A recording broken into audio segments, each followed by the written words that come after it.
Alrighty then. I don't know if I really like this super close to the camera. Jesus. GameStop grip.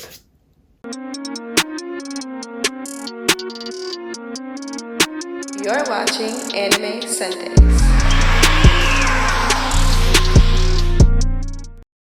Good evening, everybody, and welcome back to Anime Sundays, a show where we talk about anime, yes, on Sundays. And I am your host, Jared Ross. It is good to see you all again for another Sunday. Like I said, we're going to stick to it back to back with the YouTube. So make sure you drop a like, follow, subscribe, whatever the hell it is that y'all do on here. Now, just like I said last week, we're going to be continuing our top 5 arc series. Next up, we have the top 5 arcs in Naruto.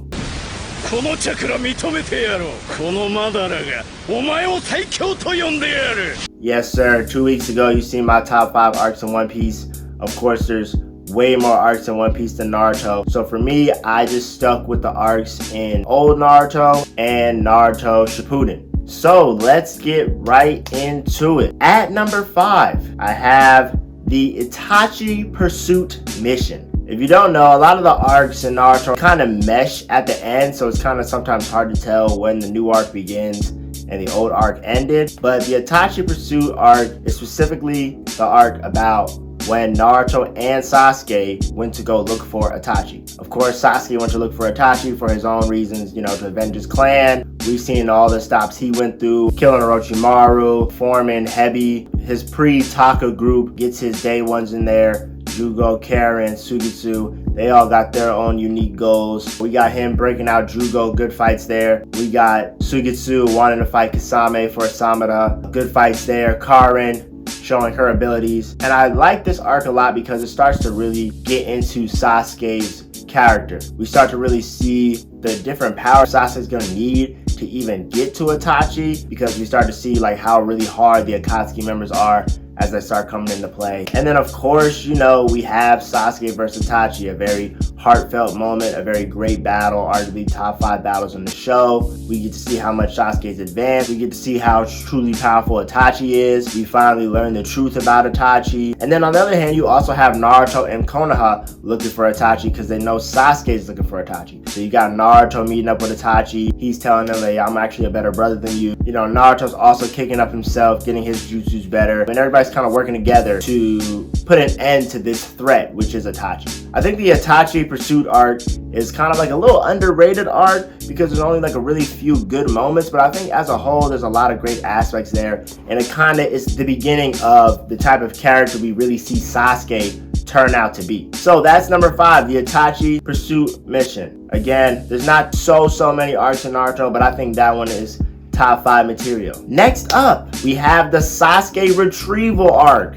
I know, you're like, oh man, this guy loves Sasuke. And actually, I do like Sasuke's character a lot in Naruto. I think he's probably one of the most well-written characters in the show. The character development's there, his passion's there, the events he goes through to reach his goal, all very unique, all very good, well-written plot. Like I said, the Sasuke retrieval arc. I mean, this is an old arc in regular Naruto, before Shippuden. Here we see a lot of shine for the ninjas that we really didn't see shine for. Neji gets his shine, Choji gets his shine, Shikamaru, Kiba, everybody is showing out in this arc. You got Lee, Drunken Fist, fighting Kimimaro. You got the Sound Ninja coming out the works. They're showing you that they're all lit with the curse techniques. It's really, for me, the arc with the most shine to all the side characters. Like, we really get to see how these side characters develop and what they're really feeling deep down. They're going into their past, their trauma, the things they've been through. And it's one of the reasons I've always liked older Naruto kind of over Boruto, is because they give the other ninja in the class more time, more screen time. I always think that is a good thing in anime, when the side characters really get their due. And then really, you could say what started this arc was the first Naruto vs Sasuke fight, right? We see Sasuke full curse mark. He unlocks the 3 tome in his eye. Naruto is unleashing the One Tails. He's going all out. They're both going all out. They're fighting in the final valley where, Madara and the first fought. It's kind of like the foreshadow of what we're going to see in the future. So if you consider that part of the arc too, I definitely think the Sasuke retrieval arc is in the top 5. And it's at my number 4. Now, at number 3, and this is where it gets a little tough, because these arcs to me are like really neck and neck. I have the Pain arc. Pretty much, Pain starts off by bodying Jiraiya. Sorry to say it like that, but we know what happens. Your boy Jiraiya is on the pursuit. He's doing his best to uncover Pain, his abilities, his plot, but he gets jumped. He's holding his own for a minute, but eventually meets his death, but not without sending a final word to Tsunade and the Hidden Leaf about Pain coming. We see how hard everybody had to go. Pain just came up in the village, straight destroyed it. Almighty push, game over. Feel me? We really thought it was the end of days for the Leaf. You got moments where you think Kakashi died, you think Hinata died, you think most of the Leaf villagers died. You got Konohamaru rising up, fighting Pains. You know, you got a lot of ninja trying to hold off this one enemy. And of course, the highlight was Sage mode, right? Naruto comes back, masters Sage mode. He's been learning it, training it. He comes back and just starts putting in mad work. He's there with all the big Sage frogs, the Sage OGs, the toads on his shoulders. This is really when we get to see Naruto actually kick up and evolve into something, because before this, he really still wasn't lit. He still was just trying to get his Wind and Shuriken together. Sasuke was leagues above him. He knew Sasuke was much stronger than him. It's a good moment in Naruto where we really get to finally see the MC break out of that, oh, he's still trash, he's all talk, into, oh wow, Naruto's actually about something. He's actually out here saving our lives. And then of course, I mean, Pain is a great villain, arguably top 3 in the show. You get to see his backstory about him and Nagato, and how the Rinnegan kind of destroyed their lives a little bit because everybody was always after Nagato, how war drove them to be the ninja that they are. We get to see Nagato's true intentions, how all that power really like kind of corrupted his life and kept him feeling like he had no choice but to spread his pain throughout the world to create peace. Pain is a great villain. He has done what a lot of other villains have tried to do and destroy the Hidden Leaf. And then of course we got another great Naruto Rage moment where we actually see the full 9 tails, and he is giving Pain the work. Even when it got to like 4 tails or 5 tails, he is like severely giving Pain trouble. So yes, the Pain arc, it's an emotional roller coaster. It's got great fighting, great action, great character writing. There's history involved with it. So yeah, you know I had to have it at number 3. Now at number 2, and a lot of you may say, how is this over the Pain arc? I actually have the Chunin exams. Again, another arc that really prides itself on showing the side characters some love, showing them some real screen time, some real action, giving them real highlights. And the Chunin exams to me is just really one of the most intricate parts of old Naruto. We're seeing all the different tests, from the written tests where all the students are trying to figure out how to cheat and not get caught because pretty much cheating is okay, from the force of death, people actually getting murked, Gaara and company in the mix, other sound ninja in the mix, bodying students. You have Orochimaru pulling up on Sasuke, giving him the curse mark, and then fighting Sasuke in the forest. I thought that was like, yo, what the heck? Sasuke's going this hard, this early? You got Naruto also, the seal of the 9 tails is kind of breaking out. He's trying to help Sasuke. They're trying to save each other from Orochimaru. And then you have the iconic moments we can't forget. Lee versus Gaara, Neji versus Naruto, Sasuke versus Gaara, Shikamaru, the only one to become a Chunin. I mean, it's a lot of great moments in the Chunin exams. And then even if you consider the Orochimaru attack, or the attack on Konoha arc, a part of it, that comes immediately right after. Orochimaru literally interrupts the Chunin exams by having the Kazekage try to take the Hokage hostage. Gaara's unleashing the One Tails, and it just immediately goes from, oh, the Chunin exams is over, to the village is under attack. And if you consider that arc a part of it too, you got Orochimaru doing all types of crazy stuff, bringing back the first and second Hokage to fight Sarutobi sacrificing his life to take Orochimaru's arms. The Chunin exams to me is just one of those arcs that is not only super iconic in the show, I feel like it's just super iconic in general.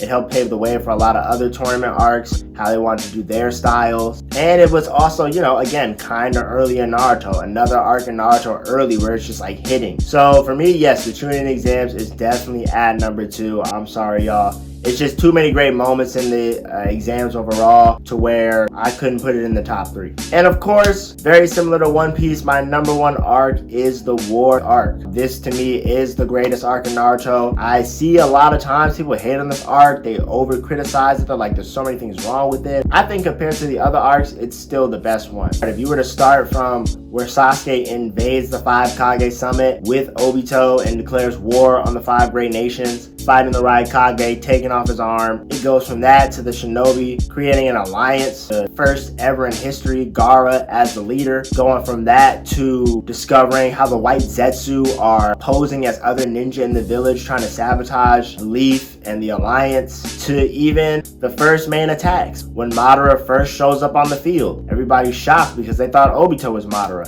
and then there he is, lo and behold, Ito Madara coming into play, working the whole army, dropping meteors, and letting you know that Kabuto really has some of the crazy chess pieces on this board. But then you realize that Kabuto's not even the mastermind. Yes, he has Orochimaru's power now. Yes, he's using his intellect to really keep the phases in the war where he wants it to be. But then we learn that it's really Madara behind everything, right? Madara was the one who influenced Obito to start this war. Madara was the one who told Obito to get Nagato's eye. Madara was the one who set himself up to be reanimated so that he could break it and just be pretty much free. The list goes on. Madara's over here working the 5 Kage. Madara's over here working Naruto and Sasuke, working Guy, Kakashi, Gaara, Obito. You got Obito versus Kakashi. You got Guy versus Madara when he's the Ten Tails. I know some of these are out of order, but there's just so many great events in Naruto that I feel like really put the anime into, like, you know, top 5 shonen, top 3 shonen. You have Naruto and Sasuke unlocking their sage powers. You have Sasuke speaking to the other Hokage, trying to figure out if he's going to be an enemy or an ally to the war. You have Itachi and Sasuke fighting Kabuto, banding together one last time. The whole Sasuke, I love you moments, right? It's emotional, it's action-packed. The plot is all over the place. You don't know what's going to happen. And then even at the end, even though nobody really likes it, you see who the real true villain is, and it's Kaguya the whole time. You figure out Black Zetsu's been setting up the Uchihas ever since Indra created his own clan. You got Kaguya just waiting for her moment to break out. And then, of course, Naruto and Sasuke having to seal Kaguya to end the war. But then it's still not even over. Then you have Sasuke realizing how much power he's got. He's like, you know what? I'm actually finna be the Hokage, take over the world, and run it how I want it. So then you got Naruto and Sasuke having their epic last battle, right? To me, the best fight in the show. And you have all those emotional scenes in there. They flash back to the old fights, everything they've been through. I mean, to me, the arc is just really a 10 out of 10. I think it really is just a great arc, plot-wise, character-wise, action-wise, and emotion-wise. Neji dying, Shikamaru's father dying, and I believe Ino's father as well. It really allowed our favorite characters to develop beyond what we normally expected, because we're used to them coming from times of peace, right? Everybody was getting on them because they don't know what it's like to be in the war times. That's why Pain was getting on them and all these other villains. But now that they've actually been in a war and been through some trauma and had a hard time dealing with strong villains, they're just as, you know, renowned as a legendary ninja who they looked up to and learned about since they were kids. So yeah, y'all, those are my top 5 arcs of Naruto. I have the Itachi Pursuit arc at number 5. I have the Sasuke Retrieval arc at number 4. I have the Pain Attack arc at number 3. I have the Trinity exams at number 2. And of course, I have the War Summit arc at number 1. So y'all feel free to drop a comment. Let me know if there's some other arcs that you really need in that top 5. Let me know if I missed some arcs. Y'all know I really love Naruto. It's no hate. These are just my personal arcs. I know it seems like a lot of them are about Sasuke. I just think Sasuke is a really well-written character, kind of underrated in the show. And yeah, join me next Sunday for my top 5 arcs in DBZ and Super. And with that, I'll see you next Sunday.